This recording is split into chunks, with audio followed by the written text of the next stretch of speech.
Okay, Assalamualaikum warahmatullahi wabarakatuh. A very good day to all of you. Alright, now is aquaculture technology, which is covered for chapter number 5, complete integrated system. Integrated system is defined as a process of bringing together component subsystems into one functional system. It provides a system with coherence by making the parts or components work together, or buildings are created or core from parts. Okay. Pond design and construction. This is very important to consider the layout of the pond in relation to the topography of land, source of water and drainage. The pond, drainage canal and other facilities should be laid out in such a way that additional pond can be constructed at a later stage. A well-built pond is easier to operate, so careful attention to all the features of a pond will be well rewarded later. Okay, so sangat penting, very important, kita kena sediakan satu layout of pond supaya at the end of the day, all the parts or all the components can work well together. This is an example of a farm layout, which is consists of not only pond, but also consists the chicken or duck house, goat, cow shed, and also farm for what you call it, kebun sayur-sayuran dan juga tanaman. Okay. This is satu layout untuk ladang full ladang. Okay. A basic component of a fish pond should include water source, pond itself, pipe or canals, aeration system, threads and roadways, pond fencing, and also harvesting facility. All these components or parts should include the fish pond to make it well designed of a fish pond, so you can operate your fish pond very well. The first one is water source. Water source is either the water can be obtained from the groundwater, river, lake, stream, surface water, spring water, or municipal water. Okay, this one we have covered in chapter number 2, if I'm not mistaken. So you can reflect back to the chapter number 1 or number 2.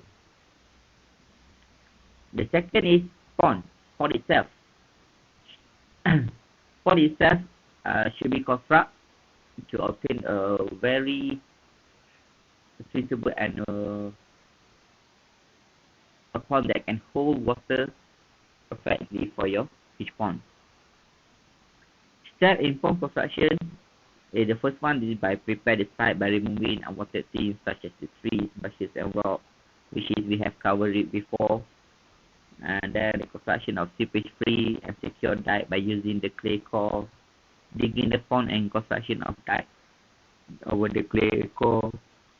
And then inlet and outlet construction, pond dike will be covered with soil and plant grass species. And the last one, pond should be fenced to avoid thief and entry of predatory animals. Pond construction we have covered before, so you may also refer back to our previous chapter if you not remember how to construct a pond. Then we also can separate pond into several types, which is the first one is spawning pond. It's used for the production of egg and small fry. And also we have nursery pond for the production of larger juvenile. We have broodstock pond, which is for broodstock rearing. Storage pond for holding fish temporarily, often prior to marketing. Fattening pond or grower pond for the production of food, fish, and also rearing pond. This is the pond where the fingerlings are raised to a marketable size. All this type of pond will be designed and constructed for their main purpose. Each pond normally different in size, different in depth, and sometimes located at a different location. Ada yang perlukan direct sunlight, ada yang tak perlukan direct sunlight, ada yang perlu tempat tertutup, ada yang perlu tempat terbuka. So, each type of pond, dia ada ciri-ciri dia yang tertentu.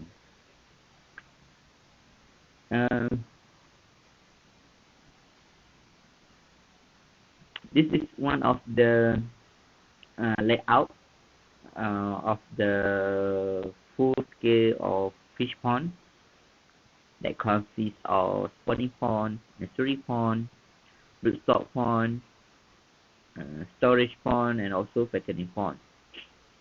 And also you can see we have a sorting tank, house and storage house, which is sometimes used as a hatchery. Right, the next one is the pipeline channel. We have water inlet, water outlet, water outflow pipe, which is we have covered it before in the previous chapter. So please have a look again. Water inlet is to let water into the pond. So that's why we call it as inlet. There are various types of inlet that can be used, such as PVC, polyethylene, galvanized, open earth canal, concrete canal, pump, and etc. Water inlet should have a screen to keep out of wild fish, twigs, leaf, and other trash. And each pond should have its own individual water supply from a central water distribution pipe or canal that brings water from the water source. Okay, I have explained to you very detailed before this. If I'm not mistaken, in chapter number 4, regarding on the inlet, outlet, drainage system, and what type of inlet we can use, what type of outlet we can use. So please have a look again in chapter number 4. Alright, still in water inlet. Now pond should receive the water outflow from any other pond. Any outflow should go to the drainage channel. Transfer of water from one pond to another is not recommended, since it means poor water quality conditions in the next pond and bring the risk of disease transfer. Seboleh-bolehnya elakkan air itu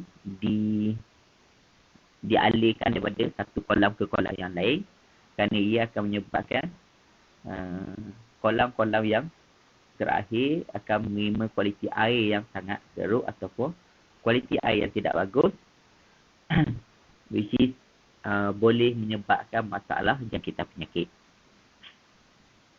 There should also not be any contact between incoming water and water drained out from the pond. Sangat penting, inlet dengan outlet tidak boleh bertembung. Tidak boleh berlaku cross contamination between water from the inlet and water from the outlet. Kalau tidak, kalau ada pertembungan, mungkin air untuk inlet kita sudah tercemar dengan air kotor daripada outlet. Water outlet is an outlet to let water flow out of the pond. There are several types of outlet that can be used, for example, PVC, siphon, or pump. Outlet pipe should have a screen on the end inside the pond to prevent the fish escaping. It's very important, sama ada inlet ataupun outlet, kena ada screener ataupun jaring, supaya kalau dekat inlet, benda-benda asing tak dapat masuk ke dalam pond kita. Kalau dekat outlet, kenalkan kita tak boleh keluar. This is the sketch of the pond with the inlet and outlet. Okay, so kita boleh tengok kat sini, dekat inlet biasanya dia lebih ketek berbanding dekat outlet, ianya akan lebih dalam. It's very important, inlet kena berada atas daripada permukaan air. Dan outlet perlu berada pada dasar permukaan air. Dasar kolam. Okay. Sebab apa? Sebab inlet kita nak bagi air masuk, kita tak nak ada backflow masuk balik ke dalam inlet. Outlet pula, kita nak drain out all the water in the pond.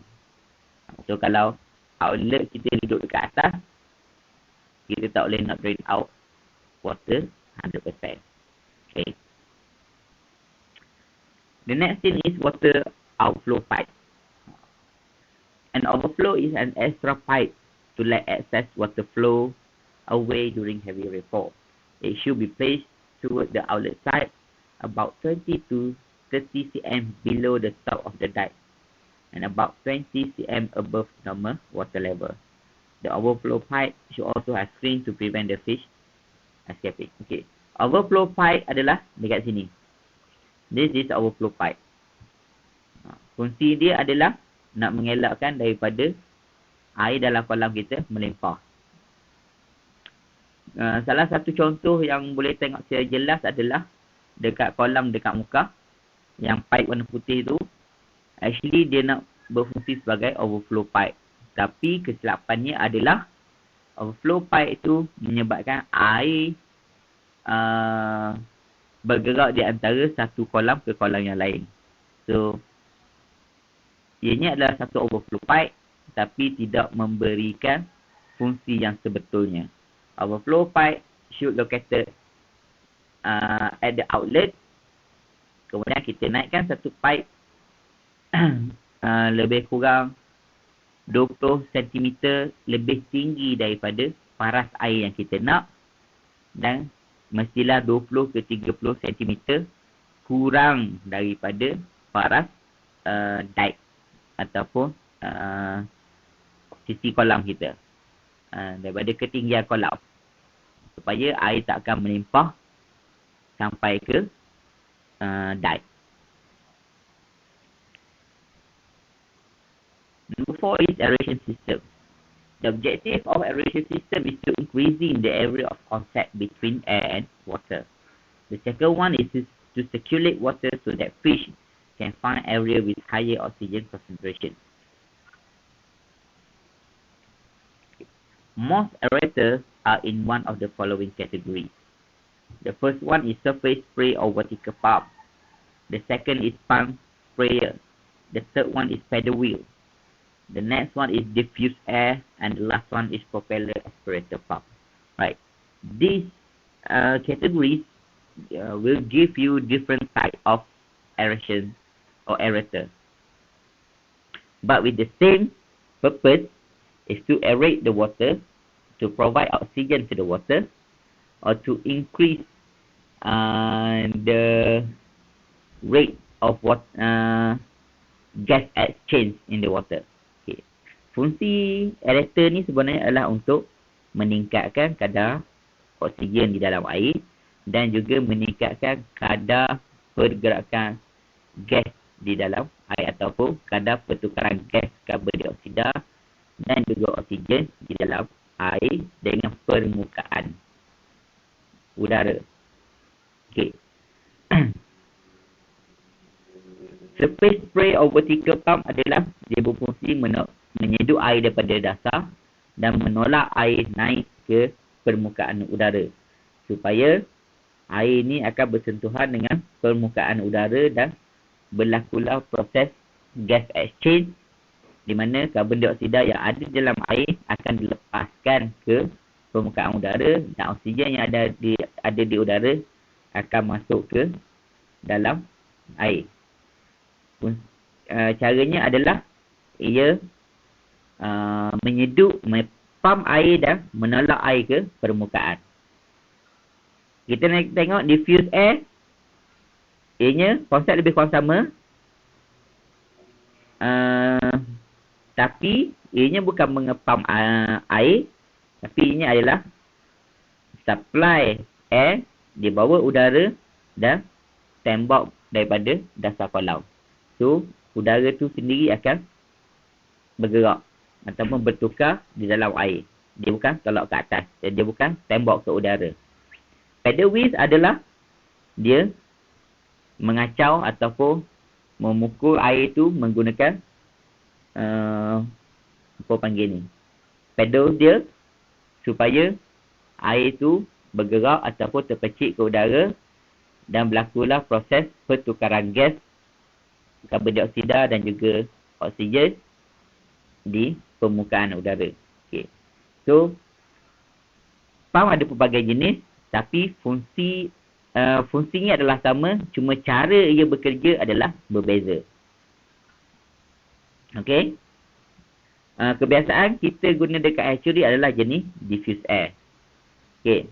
Kita guna ada satu tiub udara baru masuk. Yang ni dia guna satu alat atau dengan pemberat. Kita guna air stone. We still call it as a diffuse air. Di mana udara dilepaskan ke dalam air. Setiap aerator tidak boleh dipasang sewenang-wenangnya ke semua kolam. Ada fungsi-fungsi tertentu. Untuk paddle wheel, biasanya kita akan guna kolam yang lebih ataupun kolam yang kedalaman dia lebih kurang 1 ke 1.5 meter.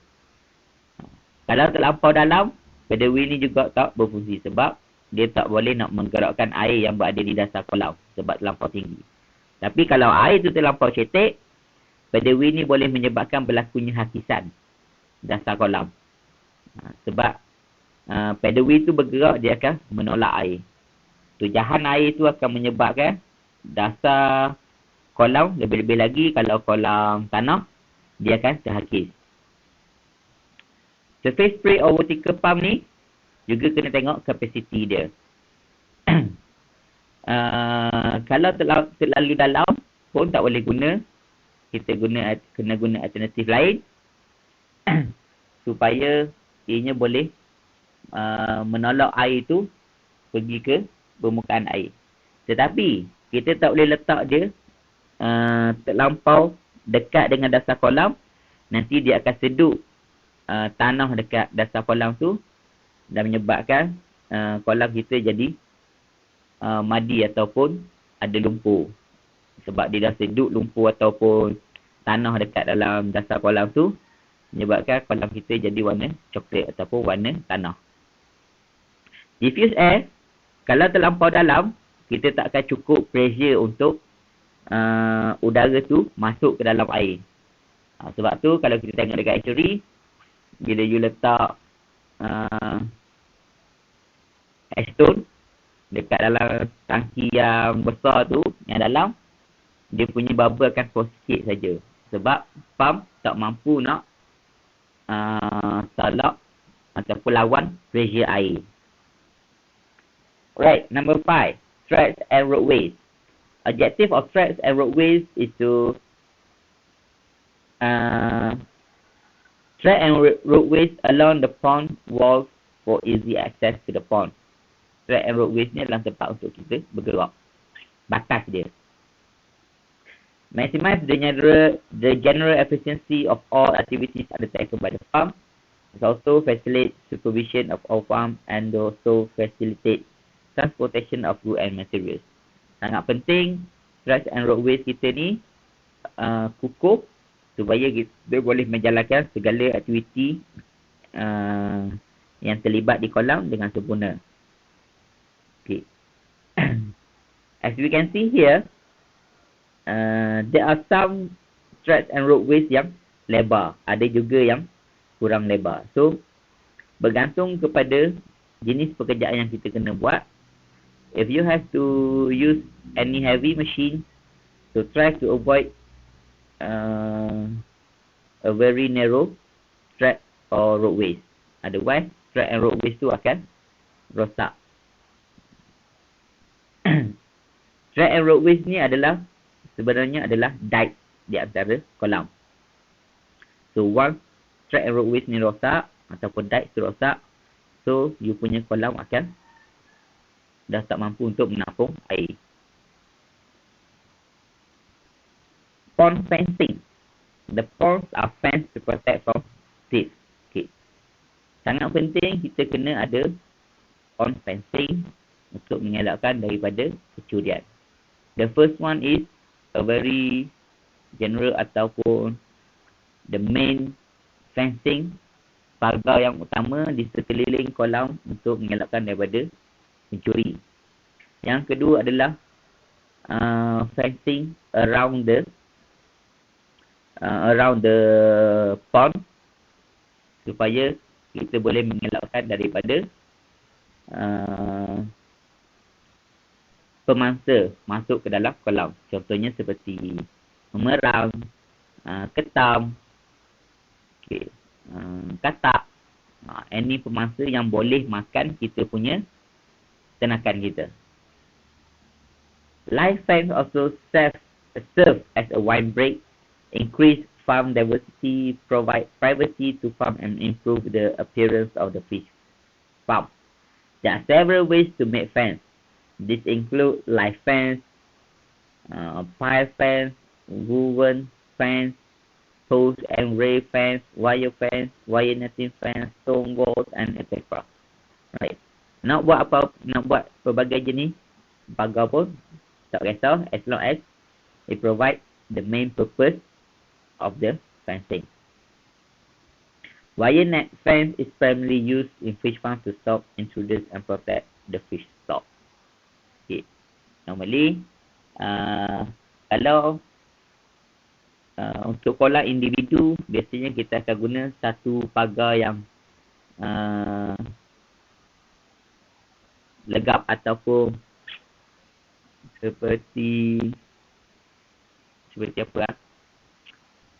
Plastik lining yang tidak berlubang, supaya semua pemangsa daripada luar ni tak boleh masuk. Kalau kita guna jaring, mungkin pemangsa yang kecil boleh masuk melalui lubang-lubang yang ada dekat jaring tu. Next is harvesting facilities. Harvesting facilities and other equipment for the management of water and fish, such as singe net that made of polyethylene or nylon. Okay. Harvesting facilities bergantung kepada kolam ataupun bergantung kepada pond or farm tersebut. Sometimes we using singe net, sometimes we using jala. Ada juga yang menggunakan kaedah lain yang lebih moden. Okay. The most common one is using singe net. So singe net ni sama ada you boleh buat partial harvest or full harvest. Alright, the next one, hatchery design and construction. Layout of hatchery. The hatchery layout is presented following its production unit. The description of hatchery production system is divided into two main components. The first one is the production unit, where through production activities take place, and the second one is the service unit, where it provides the necessary support to production unit. Production unit ni adalah unit untuk kita menghasilkan benih ataupun kita membuat aktiviti peternakan ikan. Service unit adalah unit yang memberi support ataupun provide any necessary support to the production unit. Contohnya macam rumah farm, tempat simpan makanan, ataupun apa lagi, water storage pond. That is the service unit. Right, this is general hatchery layout. Consists of weaning unit, phyto and zooplankton unit, larva rearing unit, and also broodstock unit. Okay. Sangat-sangat penting kedudukan setiap unit ni supaya tidak berlakunya cross ataupun tidak berlakunya cross activity between the unit. Sebab kita tak nak boleh berlakunya cross contamination between unit. Okay, sebab hatchery ni tempat kita culture a very fragile larvae and juvenile. So it is very important to avoid any cross contamination or unnecessary contact between units. The basic component for the production unit is broodstock unit, larva rearing unit, weaning unit, live food unit. While for the service unit is such as water circuit, pumping station, aeration system, light, electricity, generator room, and any support system. Right, so we start with the broodstock unit. The functions of the unit is the proper maintenance of adequate stock of parent fish to assure a timely supply of fertilized eggs or the best quality to the larva rearing sector. The broodstock unit requires enough space to keep breeders in healthy condition so that they can spawn viable eggs and can be used for more than one breeding session. Broodstock unit ni adalah tempat kita simpan broodstock ataupun induk ikan. One of the crucial part because even though you do not have any, you do not culture any broodstock, tapi you kena ada broodstock unit kalau even though you are buy or taking the broodstock from another party. Walaupun kita beli broodstock kita daripada luar, kita tetap kena ada broodstock unit untuk kita simpan walaupun sekejap. Unless you are not buying any broodstock and you only buy fry or juvenile from another company, so then you don't need any broodstock unit. Okay. Biasanya hatchery besar dia akan ada broodstock unit dia sendiri untuk dia simpan dan bela dia punya broodstock. So then they have to depend on another hatchery to provide the fry for them. Broodstock unit have facility placed both outdoor and indoors. Outdoor facilities are mainly used for long-term stocking purpose, but also for quarantine treatment and to recover spent on newly captured breeders. Indoor facilities are mainly used for the overwintering, where several winter conditions could affect fish survival, shifting reproduction period by manipulation of temperature and photo period, and also for spawning. They should be located in the quickest corner of the building to reduce disturbance of the broodstock. Broodstock unit ni kita sama ada boleh buat indoor atau outdoor. Indoor biasanya kalau keadaan cuaca tidak terlalu baik untuk broodstock tu, so kita kena simpan dalam indoor. Satu lagi kalau kita dah nak breed dia ataupun dia dah nak spawning, sangat penting kita letak dia dalam indoor supaya nanti fry yang lahir tu, fry yang keluar ataupun telur yang keluar dalam keadaan under control condition ataupun under environmental control condition. Untuk yang outdoor biasanya kalau kita nak stocking dia ataupun breeders yang kita baru dapat, untuk kita nak bela dia ataupun belum sampai masa dia untuk bertelur, so kita boleh simpan dekat luar. Biasanya broodstock unit ni akan berada di satu sudut yang tersembunyi ataupun penghujung bangunan supaya kurangnya gangguan daripada persekitaran. Brooders, we have to try to avoid brooders from any disturbance as it may cause stress to the brooders. Okay, spawning tanks. The spawning tanks are usually round or square with rounded corners. They are made of concrete, FRP or PVC line. Spawning tanks are also utilized to obtain up-of-season spawning.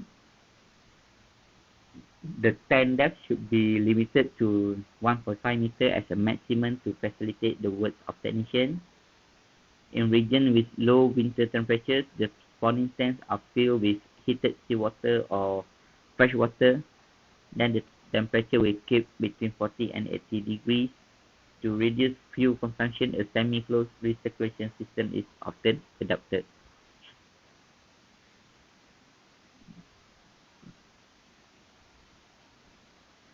Okay, spawning tank ni is either can be round or square. Sama ada bulat ataupun segi empat. Biasanya tak dalam sangat.